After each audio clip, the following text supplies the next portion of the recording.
자, 오늘 배운 거를 저희가 다시 한번 정리를 한번 해보는 시간을 갖도록 하겠습니다.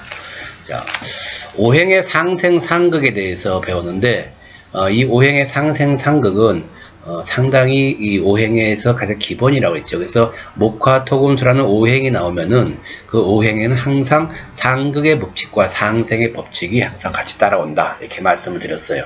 그래서 이 오행이라고 하는 것은 상생을 하든지 아니면 상극을 하든지 둘 중에 하나를 꼭 결정을 하게 돼 있다. 그래서 이 상생을 하는 것을 우리가 어머니 사랑, 상극을 하는 걸 아버지 사랑이라고 해서 상생을 어떤 시너지 효과, 아니면 당근, 그 다음에 상극을 갖다가 우리가 어떤 그 회처리, 그다음 규율, 제도, 이런 거 있죠. 그런데 제일 중요한 것은 상극을 한다고 해서 그것이 완전히 멸하거나 없어진다는 의미가 아니라 그 기능, 즉 목기라고 하는 곡직, 화기의 염상, 토기의 가색, 금기의 종혁, 그다음 수기의 윤화라고 하는 기능이 일시 정지된다고 한다고 생각하시면 아마 맞을 것 같습니다. 그래서 모든 오행들은 이렇게 서로 목은 목생화, 그 다음에 목극토, 양쪽으로 생을 하거나 극을 하게 돼 있고, 반대로 내가 생을 하고 내가 극을 하면 또 반대로 나도 극을 받고 생을 받을 수 있다. 그래서 목기는 화기를 생하고 토기를 극하는 반면에 금기한테는 극을 당하고 수기한테는 생을 받는다 하는 거죠.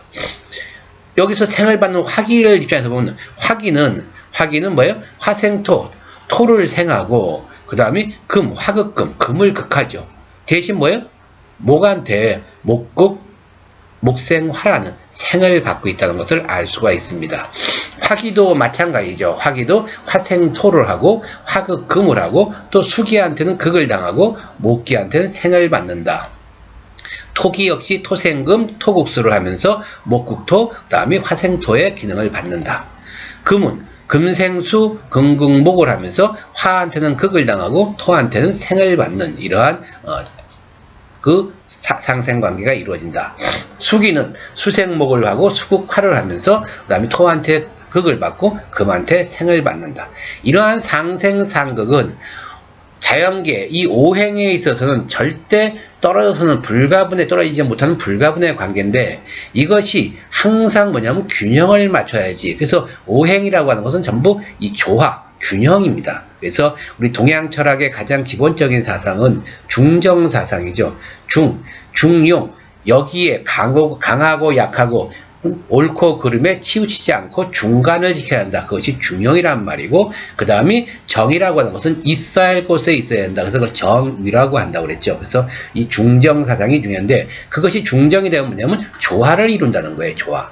이 조화가 깨지면은 모든 것이 오히려 그 생을 하거나 극을 하지 아니함만 못하다. 그것을 우린 그걸 과유불급이라 한다고 했죠. 그래서 과유불급은 굉장히 중요한 내용입니다. 여러분들이 이 음양오행을 이제 초급, 중급, 고급, 즉 우리가 이 기초부터 시작해서 가장 마무리, 또 다른 어떤 그 음양오행으로 이루어진 동양오술, 명복산, 의선에 들어가서도 이 과유불급이로는 절대 빠져서는 안 된다. 또 이것은 우리가 나중에 인생 상담을 하든가 카운셀링을 한다 할 때 굉장히 오행의 판단을 할 때 굉장히 중요한 역할을 하게 되는 겁니다.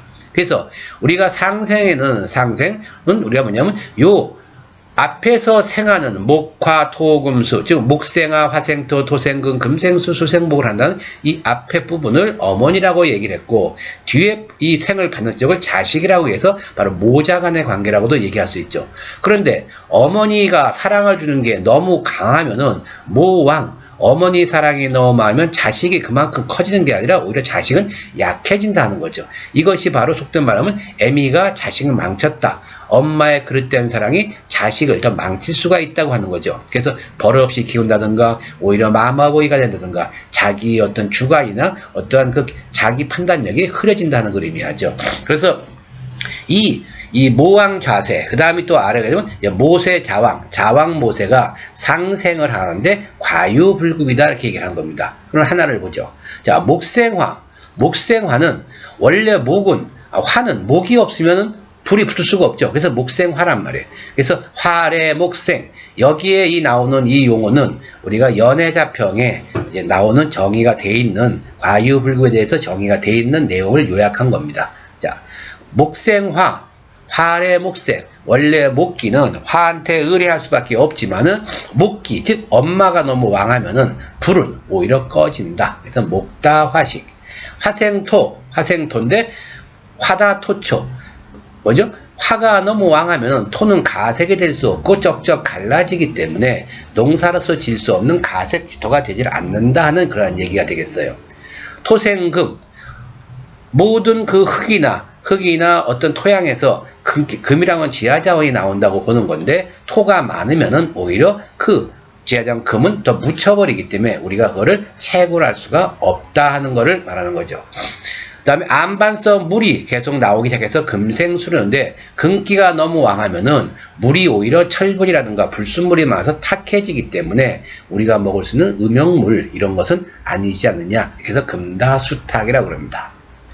또 나무는 물이 있어야 사서 수생목이라고 그러는데 수가 많아서 물이 범나무하면 나무는 오히려 둥둥둥 떠내려가기 때문에 그 물을 받아 먹을 수가 없다. 이처럼 목다화시, 화다토초, 토다금매, 금다수탁, 수다목부. 지금 여기에서 말하는 이 용어가 중요한 게 아니라 이 현상이, 이러한 현상이 일어난다고 하는 것을 우리가 잊어서는 안 된다는 거죠. 이 용어는 몰라도 괜찮은 거예요. 용어는 우리가 앞으로 차차 하다 보면 이제 자연스럽게 익혀지겠으니까 용어에 너무 신경 쓰지 마시고, 목기가 너무 왕하면 화기가 약해지거나 꺼진다. 화기가 왕하면 토기는 농사를 지을 수 없을 만큼 쩍쩍 갈라진다. 토기가 왕하면 금기는 오히려 매몰된다. 금기가 왕하면 수기는 오히려 탁해서 먹을 수가 없게 된다.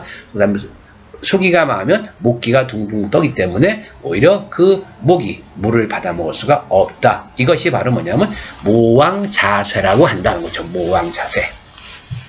반면에 이제는 받아먹는 자식이 왕할 때는 엄마가 주는 것은 한계가 있는데 이제 자식이 왕하다는 거죠. 그것을 우리가 이제 자왕모세 또는 모세자왕이라고 합니다. 우리가 예를 들면 엄마는 양쪽 젖을 다 줬어요. 애기한테 먹였는데 전 양이 작든지 어떤지 몰라도 애가 배꼽애가 큰지 몰라도 애가 배가 고픈 거야. 또 계속 엄마한테 젖 달라고 지금 난리치는 거죠. 엄마는 줄 젖이 없는데. 그래서 이 엄마는 본인이 할 것만큼은 다 했다는 거죠. 그런데 자식은 아이템에 더 달라고 요구하는 거예요. 이것이 바로 뭐냐면 무자식이 상팔자다 이런 말도 할 수가 있어요. 자식이 엄마 거를 다 뺏어가면서 불구하고 만족을 못한다 하는 거거든요. 만족을. 그래서 이렇게 엄마는 바짝 이제 삐쩍 말렸다. 그래서 이거를 엄마의 기운을 다 누가 도둑질해 갔냐? 자식이 도둑질해 갔다. 그래서 이런 상황을 독이라고 그래요. 독이. 그래서 기운을 다 도둑맞았다. 그래서 화기는 왕한데 목기는 이제 점점 약해졌죠. 그래서 원래 목생화가 돼야 되는데 화기가 왕하면 목기는 그냥 한꺼번에 타버리는 거예요. 나무를 넣어갖고 밤새도록 이 장작이 아궁이에 불이 붙어서 밤새도록 보온을 해줘야 되는데 한꺼번에 확 타버리고 뭐예요?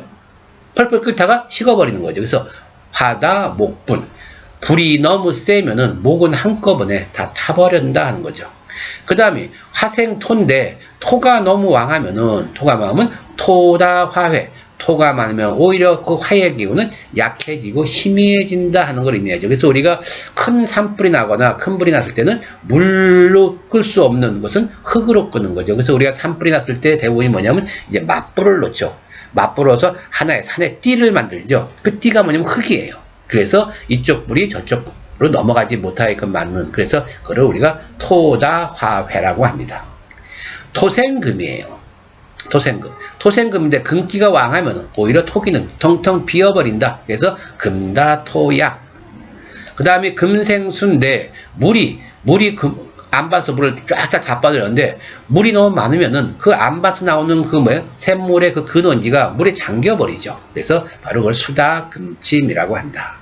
수생목인데 목이 너무 많으면 물을 다 빠져서 무리가 없어지는 거죠. 그래서 목다, 이거를 수축이라고 한다. 이렇게 생을 받는 쪽이 원체 왕해지면 생을 주는 쪽이 감당이 안 된다. 그래서 이런 경우에 자왕 모세가 되면 이런 사람들은 모성의 결핍, 애정 결핍, 이러한 현상으로 나타난다고 우리가 보는 거고, 모왕 자세 그러면 이건 뭐예요? 거의 캥거루 엄마 아니면 헬리콥터 엄마. 헬리콥터 엄마. 그래서 너무 뭐요? 엄마의 사랑이 애를 더 망쳐놓는 이러한 것을 바로 과유불급이라고 한다. 그래서 생을 하더라도 적당하게 조화에 어울리게 생을 해야지 이것이 지나치게 생을 하거나 지나치게 색을 받거나 하면 바로 부작용이 생긴다. 그것을 과유불급이라고 합니다.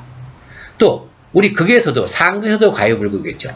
상극은 아버지 사랑이라고 그랬어요. 그래서 어떤 훈육의 회초리, 어떤 규율, 제도인데 그것이 너무 도가 지나쳐서 애가 회초리를 맞았는데 뭐 뼈가 부러졌다든가 이렇게 되면 그건 폭행이 되는 거죠. 그래서 오히려 지나치면 즉 지배자, 목극, 톤대 이 앞에 이 극을 하는 쪽은 지배자라고 그러고 뒤에서 지배를 받는 쪽에 피지배자가 되겠죠. 지배자가 너무 왕해서 피지배자를 다 없애버리면은 지배자는 누가 자기를 이렇게 지배자로 인정할 거예요. 그래서 오히려 이 피지배자가 있어야만이 지배자가 존재하는 이유가 있다는 걸 의미하죠. 그래서 상극의 과유불급도 지배자가 피지배자보다 원체 왕하면은 아까 우리가 상극은 우리가 그 기능을 우리가 일시 정지한다고 했었는데 과유불급이 되면 이 기운이 완전히 죽어버리는 거예요. 피지배자가. 그래서 바로 죽으면서 이제 반발심이 일어나기 때문에 나중에 이제 승복이라는 개념도 일어나는데 한번 그러면 목극 톤대 토가 왕하면은 토세 우목이에요. 원래 토는 목을 만나면은 약해지는데 목이 너무 강하면은 필저경함이라 그 토의 기능이 전부 무너질 것이다 하는 거죠. 토국수 흙은 물의 기능을 정지시켜서 윤화의 기능을 정지시키는데 계속 토를 갖다 부으면은 수는 뭐예요? 매립되는 거죠. 우리가 바다를 막아서 간척지를 만든 거랑 똑같은 의미예요. 그래서 필이 반드시 뭐예요? 어색 전부 그것이 고정되고 마를 것이라는 거죠. 그러니까 물이 없어질 것이라는 거죠. 수국화 불의 기운을 물이 조절을 해야 하는데 물을 너무 많이 갖다 보면 불이 꺼져 버리겠죠. 그래서 필위 식멸이다. 그래서 바로 불이 꺼지는 거예요. 불이 꺼지면 오행의 기가 무너지는 거잖아요. 그래서 불을 꺼뜨리선 안 된다는 건데 화극금, 금을 우리가 재련시켜서 부가가치를 올려야 되는데 완전히 녹여버리면 쇳물이 돼버리잖아요. 쇳물. 그럼 쇳물은 아직까지 쇠의 기능이 없다.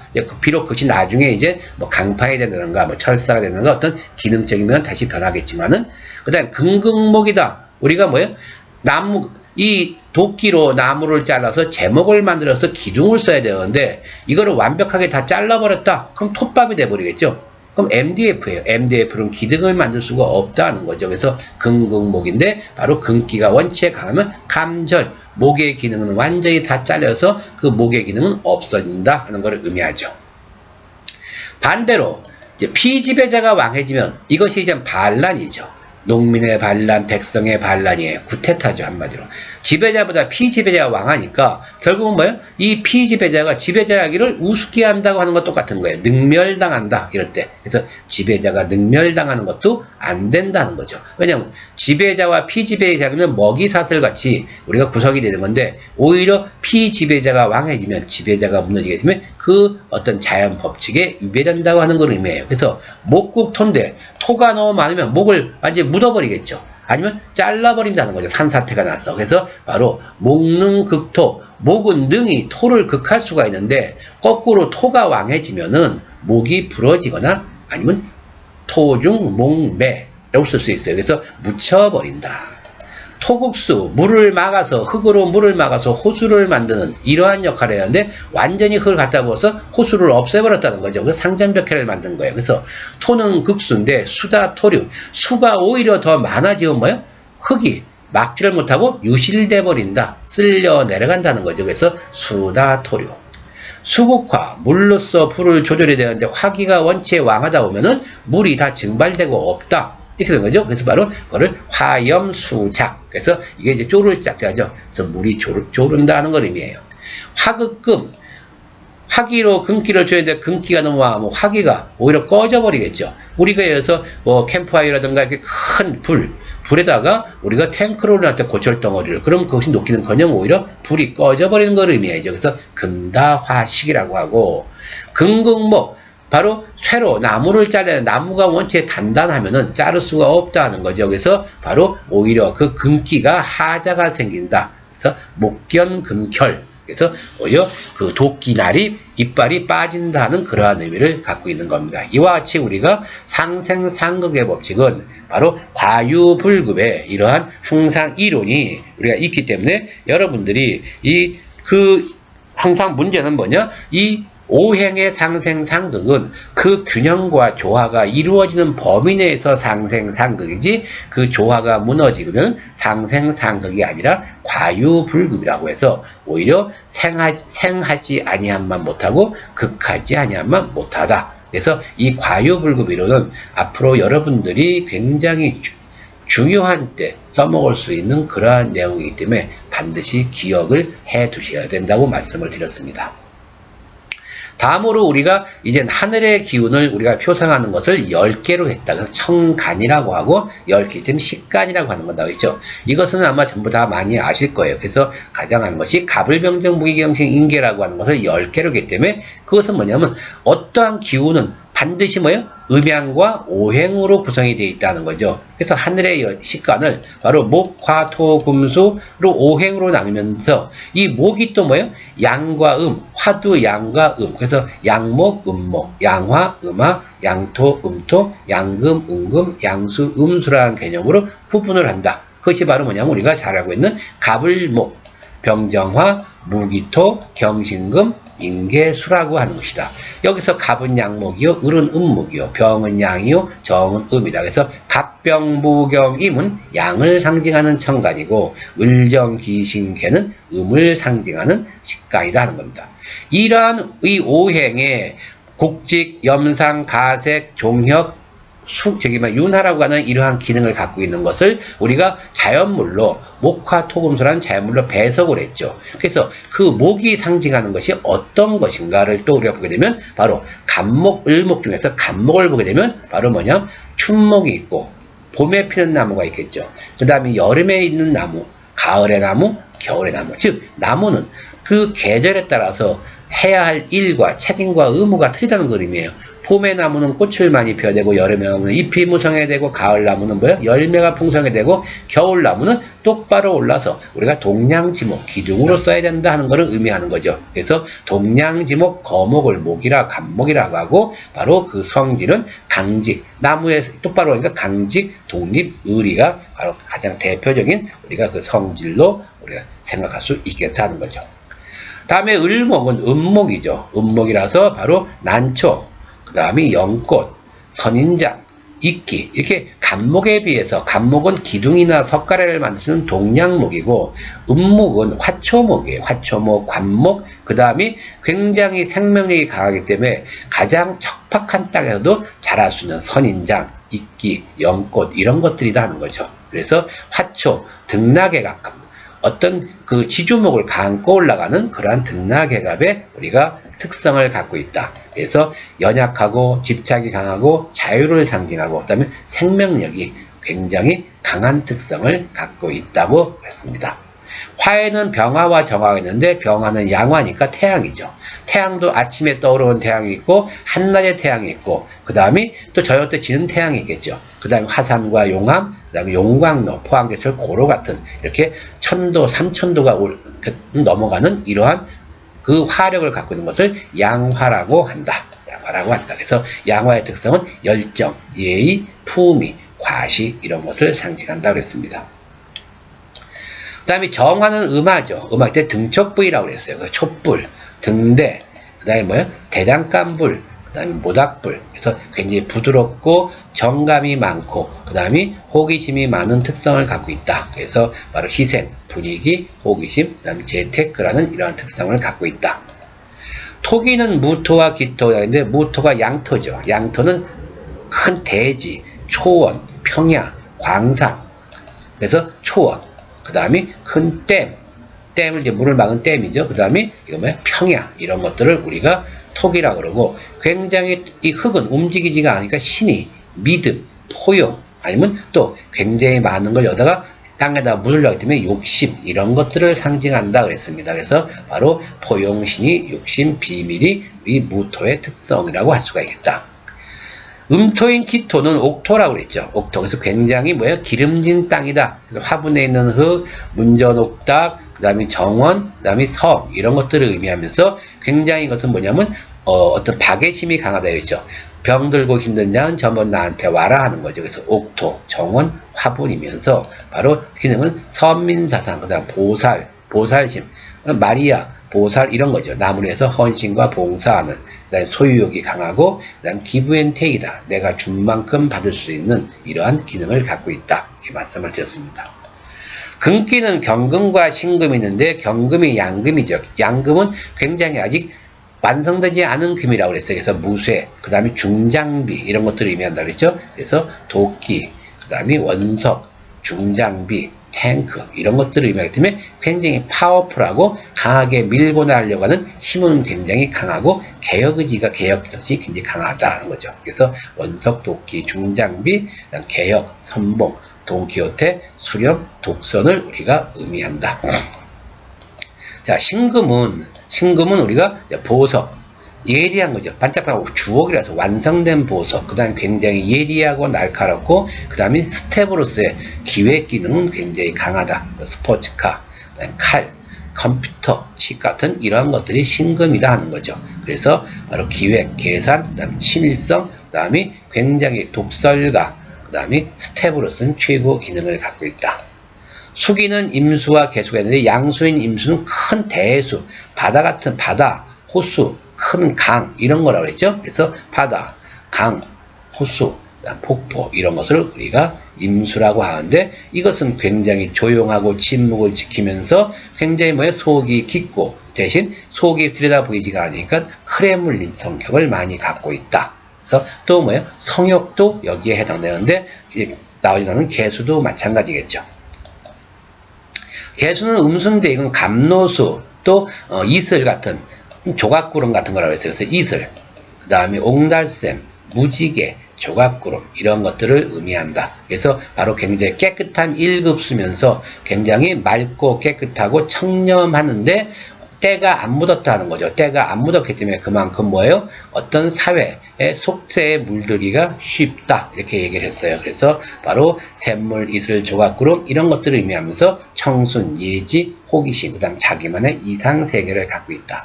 여기서 말하는 이러한 그 천간의 10개는 사주의 그 연간, 월간, 일간, 시간, 사주에서 그 위에 있는 즉 천간의 연간, 월간, 일간, 시간을 그 특성을 나타내는 거고 특히 태어난 날인 일간이 바로 갑이냐, 갑목이냐, 을목이냐부터 임수, 개수까지 그 태어난 사람의 그 본질을 먼저 알 수가 있는데 그 성격을 파악하는데 굉장히 첫 번째 조건이 된다고 볼 수 있습니다. 이걸 다시 한번 물상을 비교해 보면은 목화 토금수는 목에는 갑을목에 있는데 갑은 대릭목, 동양목, 거목, 노송, 박달나무 이런 것들을 상징하고 을목은 화초, 초목, 넝쿨나무, 난초, 관목, 선인장, 수료, 이끼 그래서 굉장히 최악의 조건에도 버틸 수 있는 능력이 있다. 그래서 생명력이 가장 강한 것이 을목이다 얘기했습니다. 화에는 병화와 정화가 있는데 양화인 병화는 바로 이러한 또 핀라이트니까 이게 보석을 이렇게 한꺼번에 쫙 비치는 거 있죠. 핀라이트 조명. 그래서 그 다음이 등촉, 달빛, 촛불, 그 다음에 대장간, 불, 전등, 네온사인 이런 것들도 바로 그 정화에 속한다. 토는 무토와 기토가 있는데 무토는 대지, 고산, 줄령 이런 것들을 사막, 평원 이런 것을 의미하고 기토는 전원, 옥토, 화분 속에 있는 아니면 담장, 그 다음에 동산 이런 것들을 의미한다. 금은 경금과 신금이 있는데 경금은 건봉금, 그러니까 중장비, 칼이죠. 그 다음에 건봉 굉장히 큰 거, 그 다음에 탱크, 전기톱, 안반, 그 다음에 원석, 무쇠 이런 걸 의미하고 신금은 주옥, 화살, 그 다음에 창이나 칼, 호미, 괭이, 바늘, 계산기 이런 것들을 우리가 물상으로 생각할 수 있다. 수는 임수와 개수가 있는데 임수는 대수, 호수, 강, 바다 큰 물을 상징하고 개수는 바로 아침 이슬 같은 감노수, 우로, 옹달샘, 안개, 시냇물 이런 것들을 상징한다고 얘기했습니다.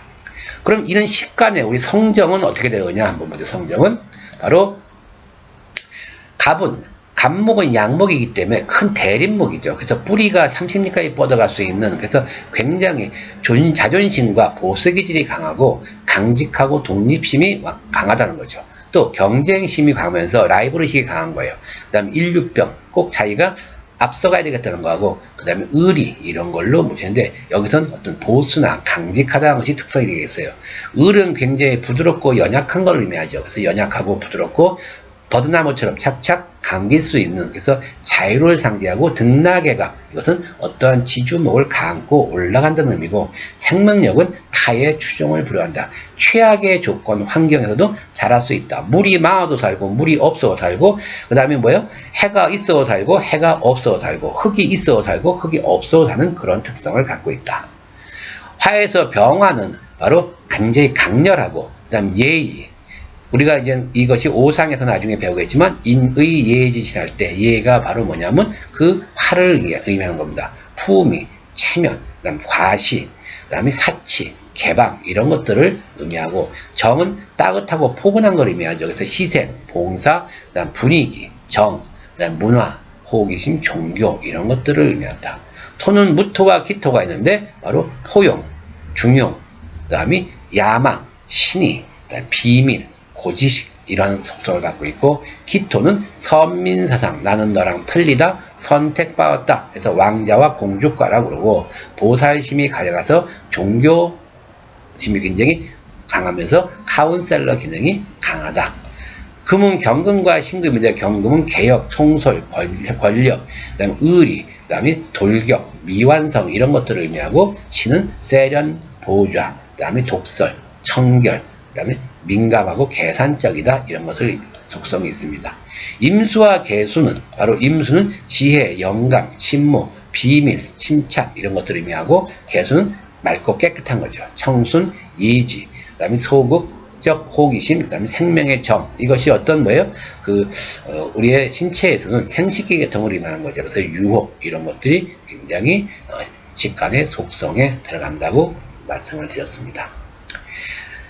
하늘에 천간이 있으면 땅에는 지지가 있는데 12개가 있어서 12지라고 하는 거죠. 그래서 우리가 가장 많이 알고 있는 띠라고 하는 것이 바로 여기에 들어가 있어요. 그래서 또 12지 역시 뭐예요? 음양과 오행으로 구분되어 있다. 그래서 목화 토금수인데 자축, 인묘, 진사, 오미, 신유, 수레로 이렇게 순서로 되어 있는데, 바로 인목과 묘목이 목이고, 그 다음에 사와 오가 화고, 신유가 금이고, 해자가 수고, 진술, 충미를 토라고 하면서 각각의 음양이 정해진다 하는 것을 말씀드렸죠.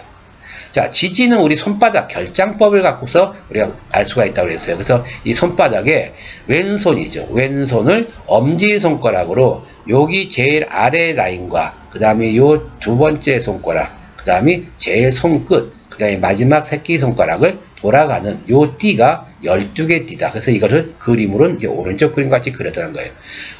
왼쪽 엄지손가락을 짚어나간다. 그래서 바로 이게 뭐냐면 네 번째 약지의 제일 아랫부분, 여기를 시작점으로 본다고 그랬죠. 그래서 여기를 자, 그 다음에 축, 인, 묘, 진, 사, 오, 미, 신, 유, 술, 해. 이렇게 해서 바로 이 손가락으로 짚어나가는, 그래서 모든 것은 내 손바닥 안에 있습니다. 바로 이 결장법을 알면은 음양오행의 모든 원리를 우리가 다 거의 다 알 수가 있다는 의미에서 나온 말입니다.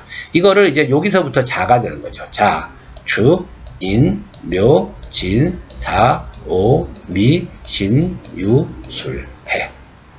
여기서 인사, 신해는 내 귀퉁이에 있죠. 그래서 항상 양쪽 면을 끼고 있고, 나머지는 전부 한쪽 면만 갖고 있고, 그래서 요 인신사해를 우리가 이것을 나중에 역마라고도 배우고, 그 다음에 이거를 모든 것의 출발점이다. 그래서 장생지라고 우리가 배우고 있습니다. 그래서 바로 요 손바닥에 요 배열을 반드시 기억을 해주세요. 요것을 알면은 굉장히 편하고, 이걸 짚어나가는 것을 우리가 뭐냐면 육갑을 짚는다고 합니다. 그래서 이거 육갑을 짚을 줄 알면은 음양오행 원리는 이 손바닥 안에서 근 70, 80%는 이 안에서 결정이 된다. 그러니까 그 결장법을 꼭 익혀두세요. 딱 잡으면 여기가 어딘지를 알게끔. 자, 이 중에서 인묘진, 인묘지는 이거 이는 전부 인사시는 시작점이라고 했죠. 이는 시작하는 건데 뭐가 시작되는 거냐? 바로 목기가 시작되고 사는 화기가 시작되고 쉬는 금기가 시작되고 해는 수기가 시작되는 거예요. 그래서 인묘진을 바로 목국이라고 하고 목국 그다음에 이것을 방향은 동쪽을 의미한다. 동쪽을.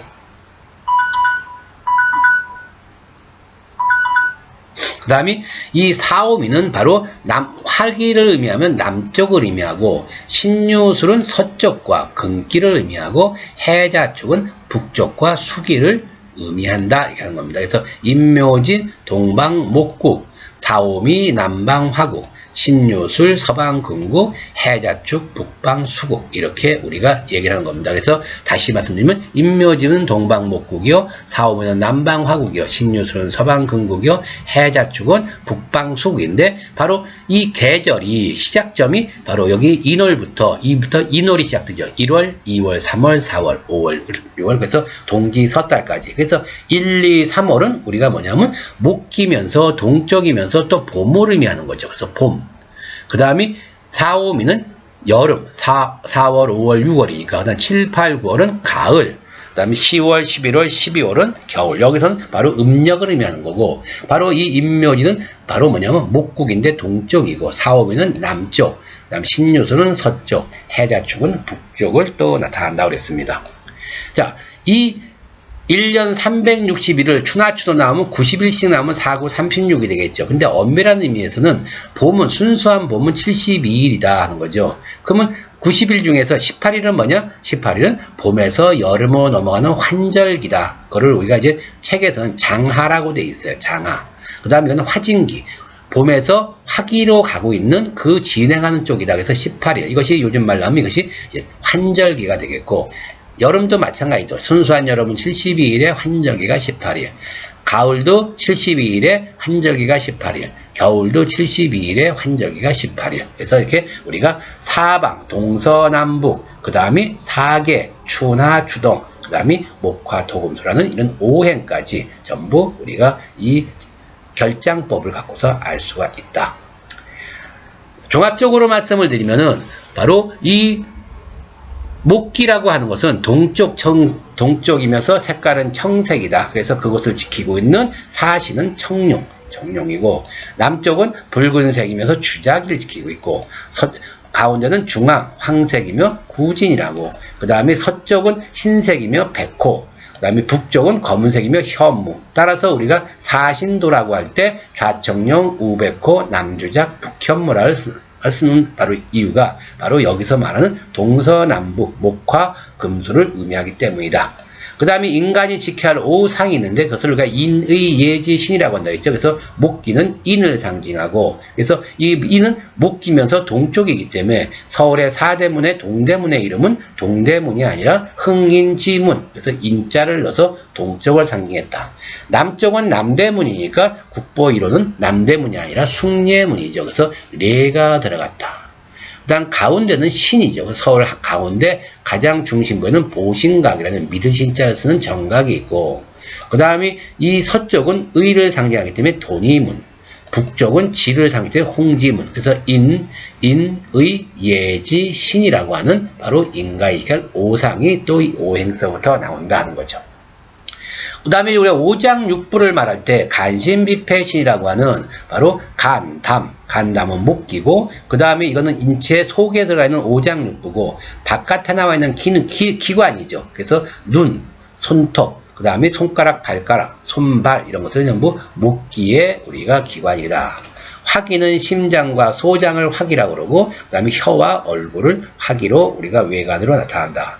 토기는 소화기죠. 비장과 위장, 그 다음에 입과 입술로 우리가 외관을 나타내고, 금기는 폐장과 대장이면서 코와 그 다음에 피부, 살갗을 의미한다.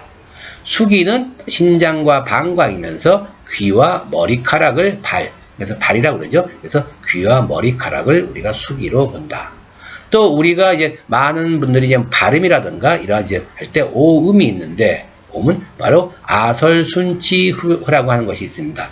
여기서 이 오음은 우리가 이제 나중에 성명학이라든가 할 때 이것이 굉장히 중요하게 나오는데, 여기서 제가 설명드린 것은 훈민정음 해례본에 따랐다. 그래서 바로 우리 일반이 쓰고 있는 일반의 한 70%, 60에서 70%가 지금 이름 때 쓰고 있는 방법인 그 토기와 수기가 훈민정음 해례분에서 바뀌게 됐다는 것을 알려드립니다. 그래서 아음은 어금니 소리여서 기역, 키역 발음이고, 그 다음에 뭐예요? 이 화기는 설음 그래서 니은, 디귿, 리을, 티귿. 토기는 입술 소리, 수음에서 미음, 비읍, 피읍. 그 다음에 금기는 치음이라고 해서 시읒, 찌읒, 치읒. 그 다음에 수기는 우리가 후음 그래서 목구멍 소리에서 이응, 이응.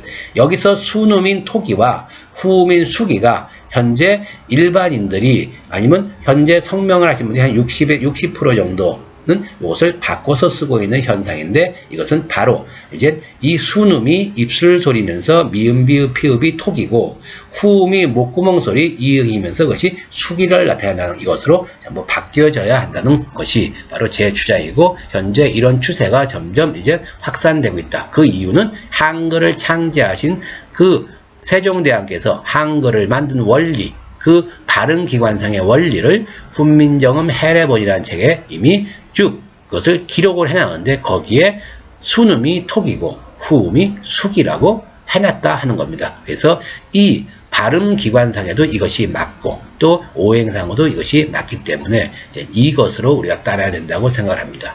이 이외에도 우리가 뭐예요? 오행이 들어가는, 오자가 들어간 것은 굉장히 많다. 그래서 바로 오색, 오방, 그 다음에 오미, 오상, 오장육부, 오간, 눈, 혀, 입, 코, 귀, 오체, 심줄, 피, 살, 털. 이 털은 피부에 나오는 털이에요. 머리카락은 수기고, 머리카락은 수에 속하고, 여기 머리카락은 수죠. 여기 털은 금기에 속한다. 그 다음 뼈는 골수, 이런 것들은 전부 수기에 속하죠. 그 다음에 오하라서 손톱, 얼굴, 입술, 피부, 머리카락, 이런 것들은 또 각각 목화, 토금수, 오행으로 전부 구분이 되어 있고, 또 우리가 뭐냐면 그 희로애락, 그래서 칠정이라고도 하고 오정이라고 하는데, 바로 노, 희, 사, 비, 공, 즉 성내고 기뻐하고 생각하고 슬퍼하고 두려워하는 이러한 그 감성도 역시 이 목화토금수에서 결정이 된다 하는 것을 알고 계시면 될 겁니다. 그래서 우리가 이제 여기까지 오늘 우리가 이제 좀 공부를 한 수업 내용입니다. 그래서 다음 시간에는 이제 우리가 음양오행의 다음 시간에 뭐냐면 다시 한번 복습을 하고, 이제 그 다음으로 이제 그 육식갑자를 만드는 이러한 것에 대해서 공부를 하도록 하겠습니다. 자, 날이 굉장히 더웠으니까요. 복습도 잘 하시고 더위 먹지 않고, 또 기온차가 심하니까 감기 조심하시길, 열공하시기를 부탁을 드리겠습니다. 그럼 다음 주에 뵙죠. 수고하셨습니다.